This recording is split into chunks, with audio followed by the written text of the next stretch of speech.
welcome to Everyday Story Telling. You can't turn your phone while live. So hello, welcome to Everyday Story Telling. How are you doing today? that means that it has to be this way? We were having some technical difficulties on the computer. So we're on my phone, but I don't like it being this way because then you can't watch it on television. I mean, I guess you can, but it has the... It's whatever. It's whatever. Request to be in your broadcast, no. I don't know what that does. Oh, that makes it brighter. Boom, boom, boom. You want to know what else makes it brighter? Okay. Boom. Okay, so... Boom. I see that we have one person. I'm sorry that we're late. I was like right in the middle of posting a message saying I'm sorry, but we're not going to be able to post today.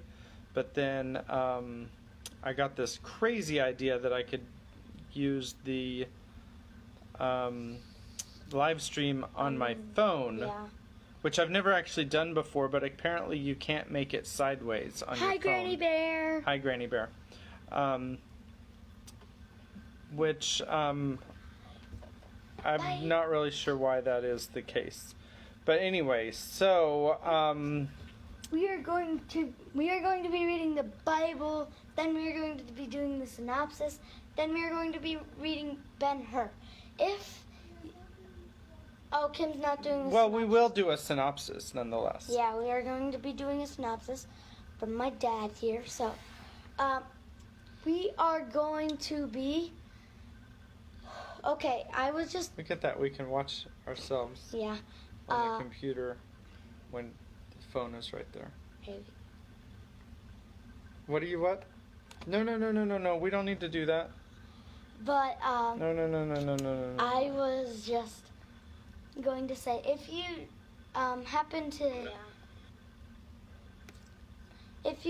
happen to click on this video first, then you might want to go back to the first video that we did on Ben-Hur. That's true. You definitely should go back to Ben-Hur number 1-1. And I recommend watching it on YouTube because I have created a playlist that you can watch them all in succession, and so that's easier. But where's my Bible? Did you take it? You put it in here? Oh my goodness. It's like hiding. Yeah, it's hiding. Okay, so first we're going to read Judges, then we're going to read Ben-Hur, and I hope that I have enough power on my phone.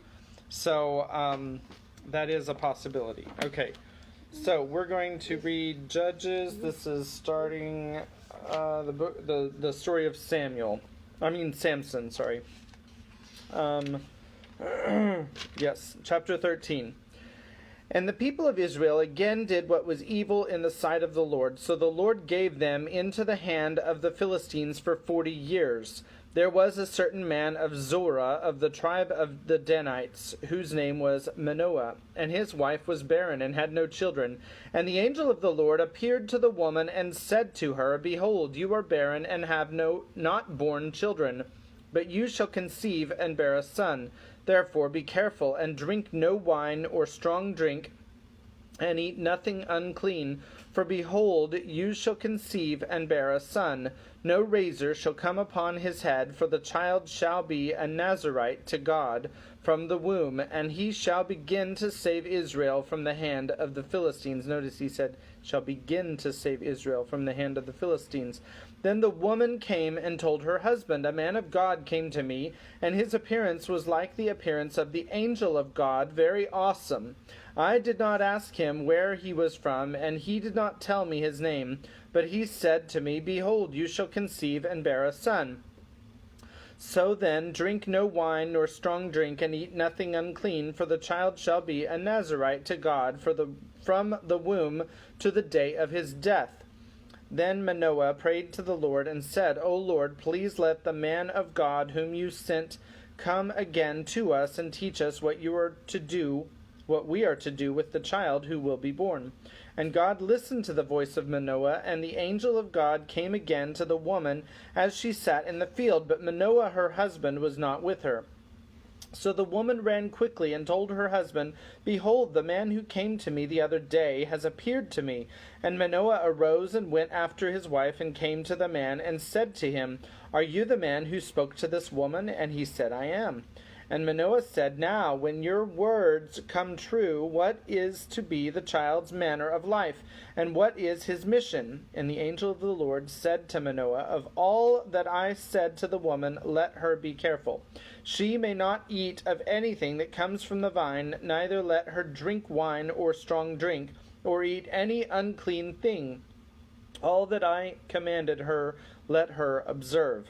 Manoah said to the angel of the Lord, "Please let us detain you and prepare a young goat for you."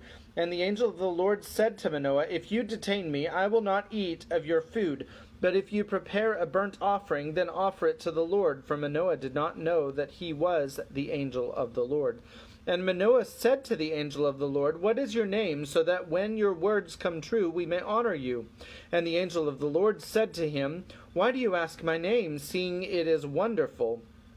So Manoah took the young goat with the grain offering and offered it on the rock to the Lord, to the one who works wonders. And Manoah and his wife were watching. And when the flame went up toward heaven from the altar, the angel of the Lord went up in the flame of the altar. Now Manoah and his wife were watching, and they fell on their faces to the ground. The angel of the Lord appeared no more to Manoah and to his wife. Then Manoah knew that he was the angel of the Lord. And Manoah said to his wife, We shall surely die, for we have seen God." But his wife said to him, "If the Lord had meant to kill us, he would have not accepted a burnt offering and a grain offering at our hands, or shown us all these things, or now announced to us such things as these." And the woman bore a son and called his name Samson. And the young man grew, and the Lord blessed him, and the Spirit of the Lord began to stir him in Mahanedran, between Zorah and Eshtaol. All right, so wherever those places are, that's where he lived. All right. So, I think Kimberly has opted out of the synopsis today, so let me just tell you real quickly. That dude named Arrius, he obviously talked to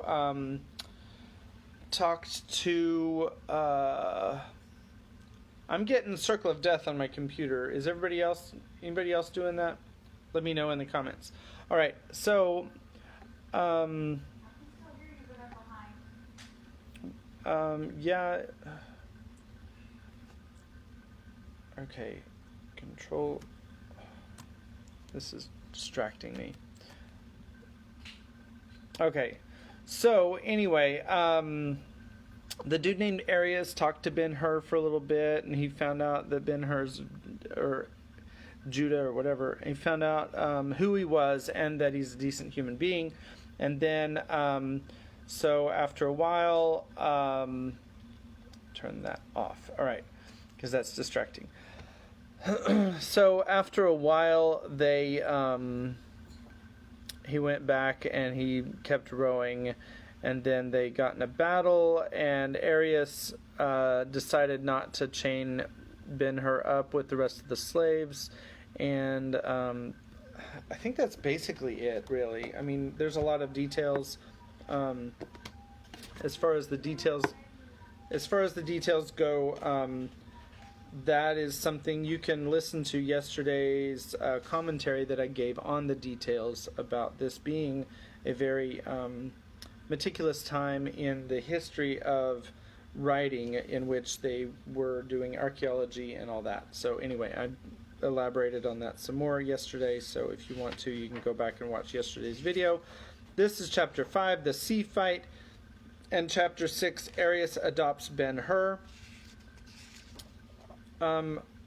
I think I might need a power boost at some point. I might have half power. We'll see. All right, so chapter 5. Every soul aboard, even the ship, awoke. Officers went to their quarters. The Marines took arms and were led out, looking in all respects like legionaries. Sheaves of arrows and armfuls of javelins were carried on deck by the central... It's not going to reach, is it? Oh, maybe it does. Just not so much. It's okay. We'll see how we do. By the central stairs, the oil tanks and fireballs were set ready for use. Additional lanterns were lighted. Buckets were filled with water. The rowers in relief assembled under guard in front of the chief. As Providence would have it, Ben-Hur was one of the latter. Overhead, he heard the muffled noises of the final preparations. JJ, don't worry about it. JJ, don't worry about it. Plug it in over there, and then if I need it later, then I'll have to just leave the cord dangling. It's fine. Okay, if I need it, I know where it is. Okay. Overhead, he heard the muffled noise of the final preparations, of the sailors furling sail, spreading the nettings, unslinging the machines, and hanging the armor of bull hide over the side. Presently, quiet settled about the galley again, quiet full of vague dread and expectation, which, interpreted, means ready. At a signal passed down from the deck and communicated to the hortator by a petty officer stationed on the stairs, all at once the oars stopped. What did it mean? Of the 120 slaves chained to the benches, not one but asked him the question. They were without incentive. Patriotism, love of honor, sense of duty brought them no inspiration. They felt the thrill common to men, rushed helpless and blind into danger. It may be supposed the dullest of them, poising his oar, thought of all that might happen, yet could promise himself nothing, for victory would but rivet his chains the firmer, while the chances of the ship were his, sinking or on fire. He was doomed to her fate. Of the situation without they might not ask. And who were the enemy? And what if they were friends, brethren, countrymen? The reader, carrying the suggestion forward, will see the necessity which governed the Romans when, in such emergencies, he locked the hapless wretches to their seats. There was little time, however, for such thought with them. A sound like the rowing of galleys astern attracted Ben-Hur, and the Astroa rocked as if in the midst of countering waves. The idea of a fleet at hand broke upon him, a fleet in maneuver, forming probably for attack. His blood started with a fancy. Another signal order came down from the deck. The oars dipped, and the galley started imperceptibly. No sound from without, none from within, yet each man in the cabin instinctively poised himself for a shock. The very ship seemed to catch the sense and hold its breath, to go crouched tiger-like. In such a situation, time is inappreciable, so that Ben-Hur could form no judgment of distance gone. At last there was a sound of trumpets on deck, full, clear, long blown. The chief boat, the sounding board, until it rang. The rowers reached forward full length, and, deepening the dip of their oars, pulled suddenly with all their united force. The galley, quivering in every timber, answered with a leap. Other trumpets joined in the clamor, all from the rear, none forward. From the latter quarter, only a rising sound of voices in tumult heard briefly. There was a mighty blow. The rowers in front of the chief's platform reeled, some of them fell. The ship bounded back, recovered, and rushed on more irresistibly than before. Shrill and high arose the shrieks of men in terror over the blare of trumpets and the grind and crash of the collision. They arose. Then, under his feet, under the keel, pounding, rumbling, breaking to pieces, drowning, Ben-Hur felt something overridden. The men about him looked at each other, afraid. A shout of triumph from the deck. The beak of the Roman had won. But who were they whom the sea had drunk? Of what tongue? From what land were they? No pause, no stay. Forward rushed the Astroa, and as it went some sailors ran down, and plunging the cotton balls into the oil tanks, tossed them dripping to comrades at the head of the stairs. Fire was to be aided to other horrors of the combat. Directly the galley heeled over so far that the oarsmen on the uppermost side with difficulty kept their benches. Again the hearty Roman cheer, and with it despairing shrieks. An opposing vessel, caught by the grappling hooks of the great crane swinging from the prow, was being lifted into the air that it might be dropped and sunk. The shouting increased on the right hand, and on the left behind swelled an indescribable clamor. Occasionally there was a crash, followed by sudden peals of fright, telling of other ships ridden down and their crews drowned in the vortexes. Nor was the fight all on one side. Now and then a Roman in armor was borne down the hatchway, and laid bleeding, sometimes dying, on the floor. Sometimes also puffs of smoke blended with steam, and foul with the scent of roasting human flesh, poured into the cabin, turning the dimming light into yellow murk. Gasping for breath the while, Ben-Hur knew they were passing through the cloud of a ship on fire, and burning up with the rowers chained to the benches.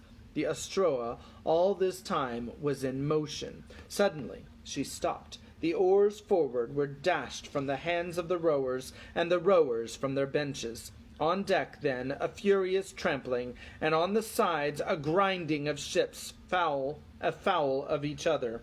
For the first time the beating of the gavel was lost in the uproar. Men sank on the floor in fear or looked about seeking a hiding place. In the midst of the panic a body plunged or was pitched headlong down the hatchway, falling near Ben-Hur. He beheld the half-naked carcass, a mass of hair blackening the face, and under it a shield of bull hide and wickerwork.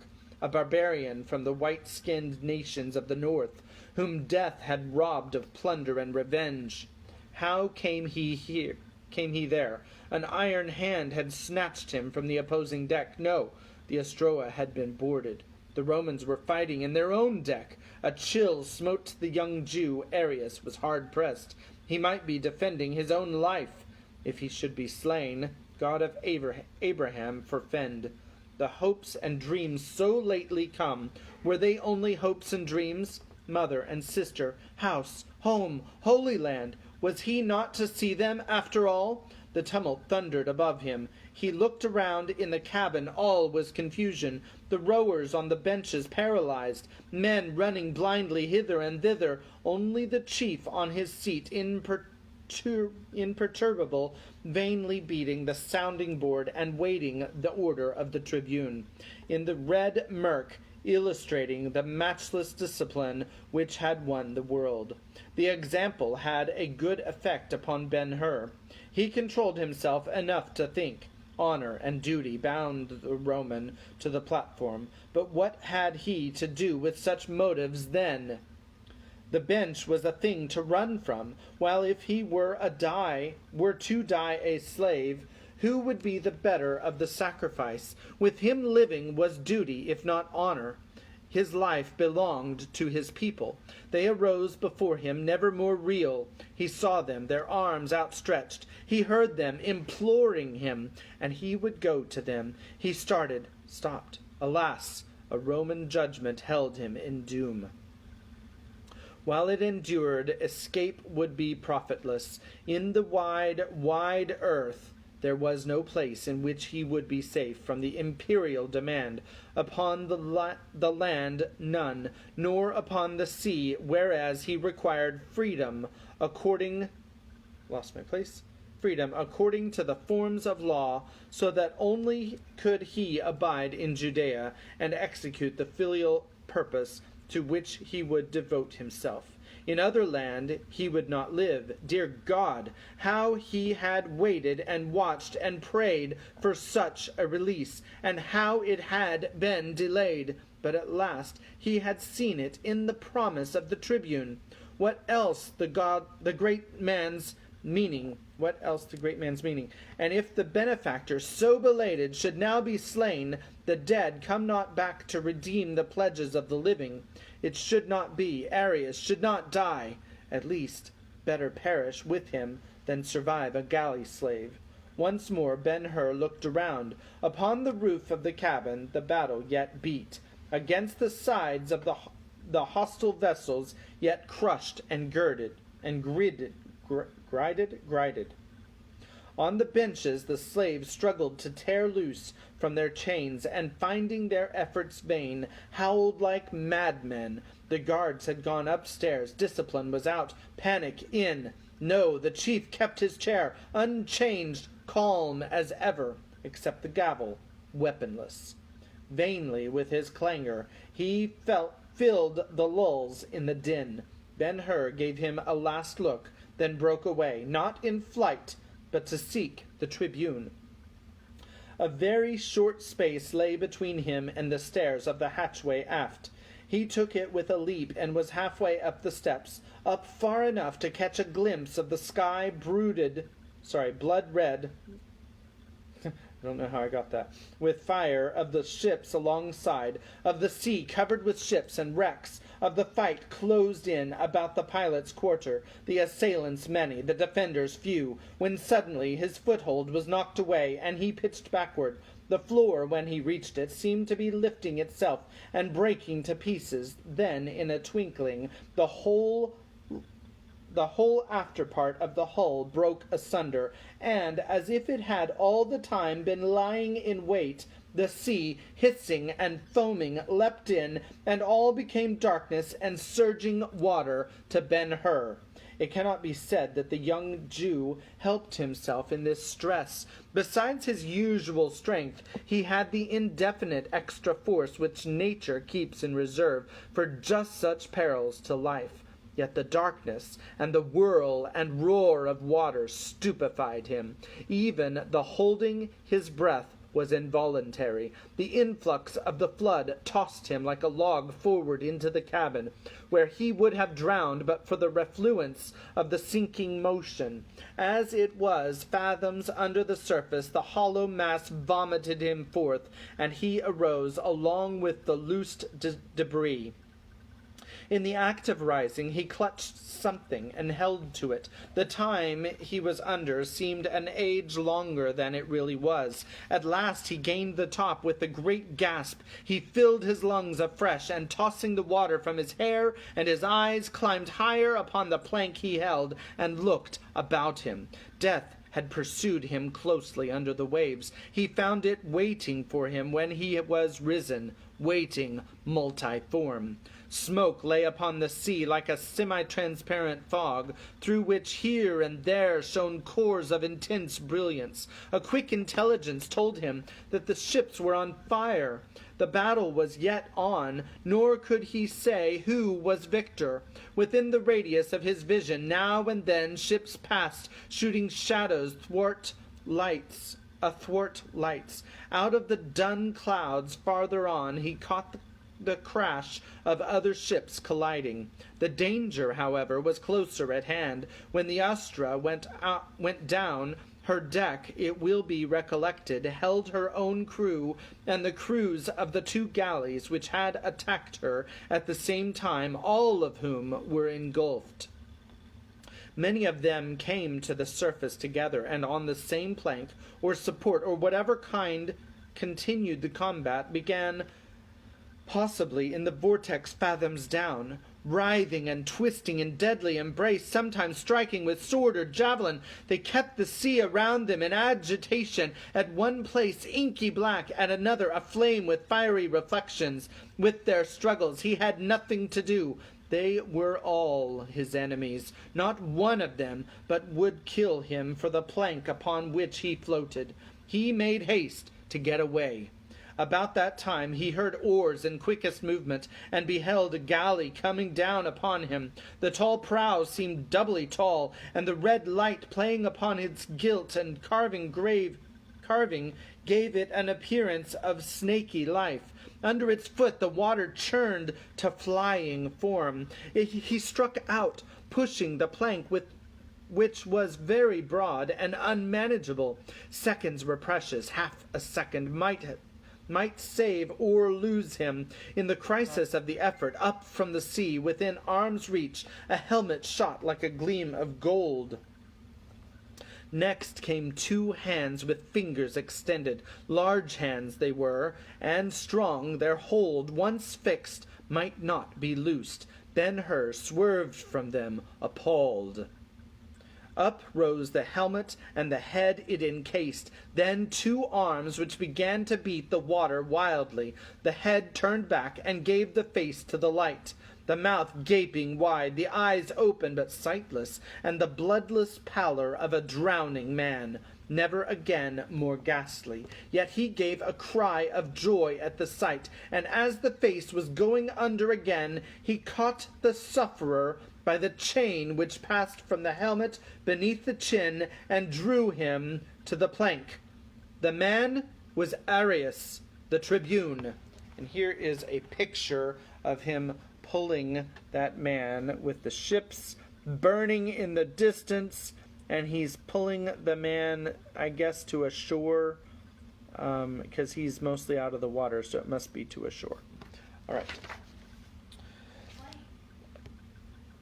Oh, he's pulling him onto the plank. Oh, okay, I get it. Okay, sorry. He's pulling him onto the plank. Duh. Okay. Am I actually paying attention? No, I don't know. Okay.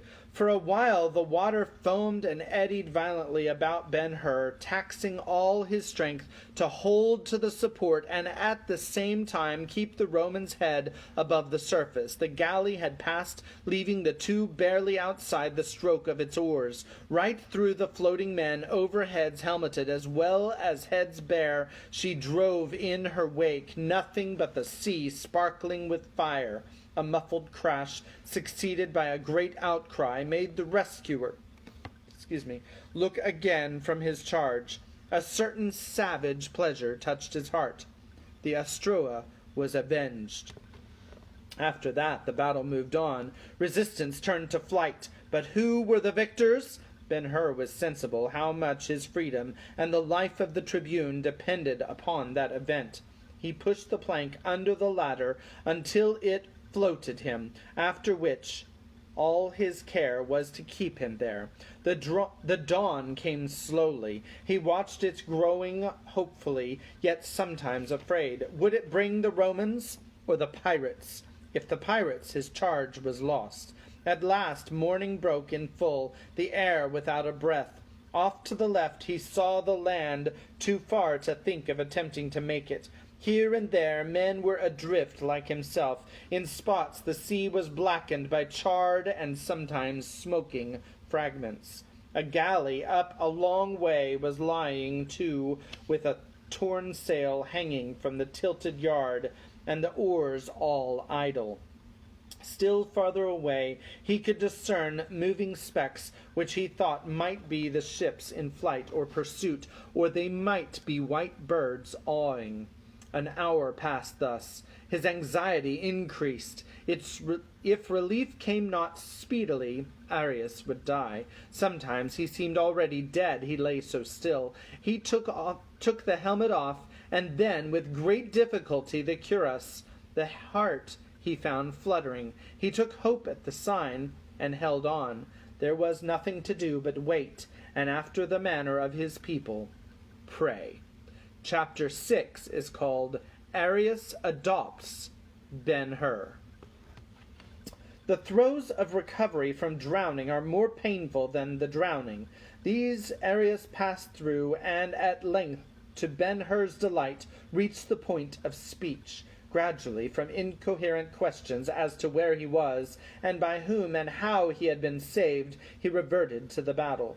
The doubt of the victory stimulated his faculties to full return, a result aided not a little by a long rest, such as could be had on their frail support. After a while he became talkative. Our rescue, I see, depends upon the result of the flight. I see also what thou hast done for me. To speak fairly, thou hast saved my life at the risk of thine own.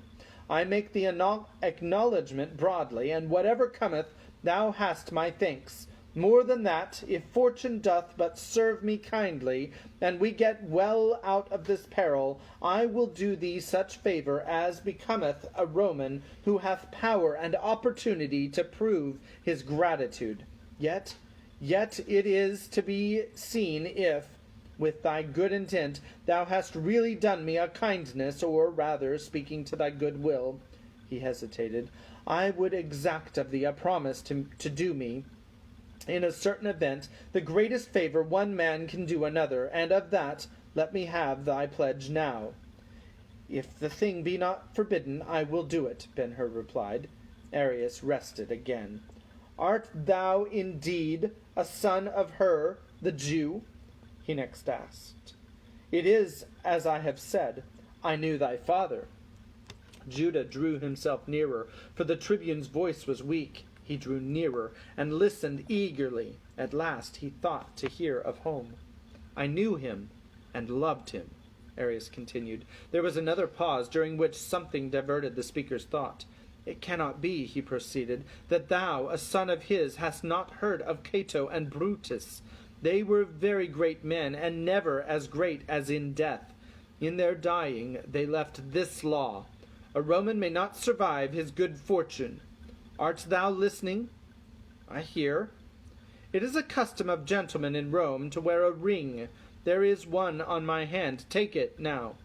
He held the hand to Judah, who did as he asked. Now put it on thine own hand. Ben-Hur did so. The trinket hath its uses, said Arrius next. I have property and money. I am accounted rich, even in Rome. I have no family. Show the ring to my freedman, who hath control in my absence. You will find him in a villa near Misenum. Tell him how it came to thee, and ask anything or all he may have. He will not refuse the demand. If I live, I will do better by thee. If I live, I will do better by thee. I will make thee free and restore thee to thy home and people. Or thou mayest give thyself to the pursuit that pleaseth thee most. Dost thou hear? I could not choose but hear. Then pledge me by the gods. Nay, good tribune, I am a Jew. By thee, God, then, or in the form most sacred to those of thy faith, pledge me to do what I tell thee to do now. And as I tell thee, I am waiting. Let me have thy promise. Noble Arrius, I am warned by the manner to expect something of gravest concern. Tell me thy wish first. Wilt thou promise, then, that were to give the pledge, and, blessed be the God of my fathers, yonder cometh a ship. In what direction? From the north. Canst thou tell her nationality by outward signs? No, my service has been at the oars. Hath she a flag? I cannot see one. Arrius remained quiet some time, apparently in deep reflection. Does the ship hold this way yet? He at length asked. Still this way. Look for the flag now. She hath none. Nor any other sign? She hath a sail set, and is of 3 banks, and cometh swiftly. That's all I can say of her. A Roman in triumph would have out many flags. She must be an enemy. Hear now, said Arrius, becoming grave again. Hear while yet I may speak. If the galley be a pirate, thy life is safe. They may not give thee freedom. Thy life is safe. They may not give thee freedom. They may put thee to the oar again, but they will not kill thee. On the other hand, The tribune faltered. Perpole, he continued resolutely, I am too old to submit to dishonor. In Rome, let them tell how Quintus Arrius, as become a Roman tribune, went down with his ship in the midst of the foe. This is what I would have thee do. If the galley prove a pirate, push me from the plank and drown me. Dost thou hear? Swear thou wilt do it. I will not swear, said Ben-Hur firmly. Neither will I do the deed. The law, which is to me most binding, O tribune, would make me answerable for thy life. Take back thy ring. He took the seal from his finger. Take it back, and all thy promises of favor in the event of delivery from this peril. The judgment which sent me to the oar for life made me a slave, yet I am not a slave. No more am I thy freed man. I am a son of Israel, and this moment, at least, my own master, take back the ring." Arrius remained passive. "Thou wilt not," Judah continued, "not in anger then, nor in any despot, but to free myself from a hateful obligation, I will give thy gift to the sea. See, O tribune!" He tossed the ring away. Arrius heard the splash where it struck and sank, though he did not look. "Thou hast done a foolish thing," he said, "foolish for one placed as thou art. I am not dependent," says battery may run out soon. "I am not dependent upon thee for death." JJ, come on over here. We've got 3 pages left. "Life is a thread I can break without thy help, and if I do, what will become of thee?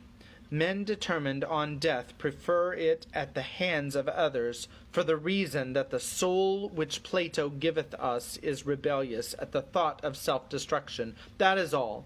If the ship be a pirate, I will escape from the world. My mind is fixed. I am a Roman. Success and honor are all in all, yet I would have served thee.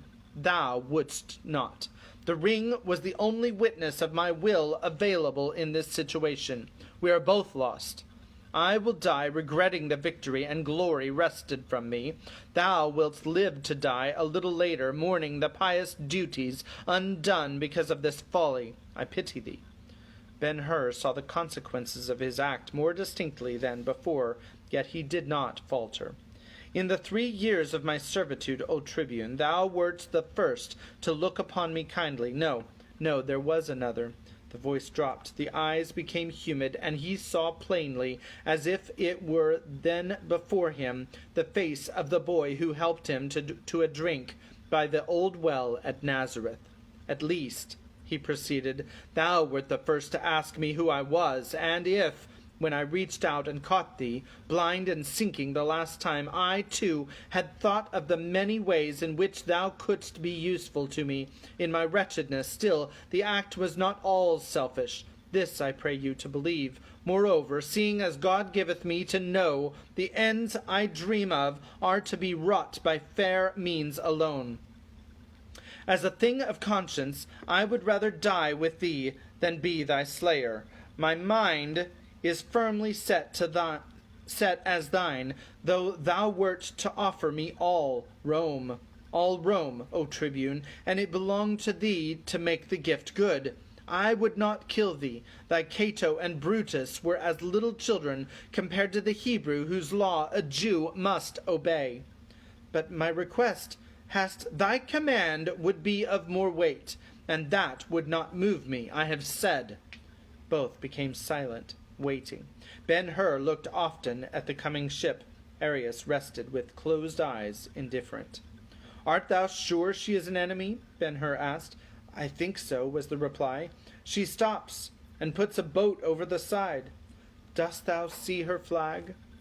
Is there no other sign by which she may be known if Roman? If Roman, she hath a helmet over the mast's top. Then be of cheer, I see the helmet." Still Arrius was not assured. "The men in the small boat are taking in people afloat. Pirates are not humane." "They may need rowers," Arrius replied, recurring, possibly, to times when he had made rescues for the purpose. Ben-Hur was very watchful of the actions of the strangers. "The ship moves off," he said. "Whither?" "Over on our right there is a galley which I take to be deserted. The newcomer heads toward it. Now she is alongside. Now she is sending men aboard." Then Arrius opened his eyes and threw off his calm. "Thank thou thy God," he said to Ben-Hur after a look at the galleys. "Thank thou thy God, as I do my many gods. A pirate would sink, not save, yon ship. By the act and the helmet on the mast, I know a Roman. The victory is mine. Fortune hath not deserted me. We are saved. Wave thy hand. Call to them. Bring them quickly. I shall be Duumvir, and thou—" "I knew thy father and loved him. He was a prince indeed. He taught me a Jew was not a barbarian. I will take thee with me. I will make thee my son. Give thy God thanks, and call the sailors. Haste! The pursuit must be kept. Not a robber shall escape. Hasten them. Judah raised himself upon the plank and waved his hand and called with all his might. At last he drew the attention of the sailors in the small boat, and they were speedily taken up. Arrius was received on the galley with all the honors due a hero, so the favorite of fortune. Upon a couch on the deck he heard the particulars of the conclusion of the fight, when the survivors afloat upon the water were all saved and the prize secured. He spread his flag of commandant anew and hurried northward to rejoin the fleet and perfect the victory. In due time the 50 vessels coming down the channel closed in upon the fugitive pirates and crushed them utterly. Not one escaped. To swell the tribune's glory, 20 galleys of the enemy were captured. Upon his return from the cruise, Arrius had warm welcome on the mole at Misenum. The young man attending him very early, attracted the attention of his friends there, and to their questions as to who he was, the tribune proceeded in the most affectionate manner to tell the story of his rescue and introduce the stranger, omitting carefully all that pertained to the latter's previous history. At the end of the narrative he called Ben-Hur to him, and said, with a hand resting affectionately upon his shoulder, "Good friends, this is my son and heir, who, as he is to take my property, if it will be the will of the gods that I leave any, shall be known to you by my name. I pray you all to love him as you love me." Speedily, as opportunity permitted, the adoption was formally perfected, and in such manner the brave Roman kept his faith with Ben-Hur, giving him happy introduction into the imperial world. The month succeeding Arrius' return, the Armilustrium was celebrated with the utmost magnificence in the theatre of Scaurus.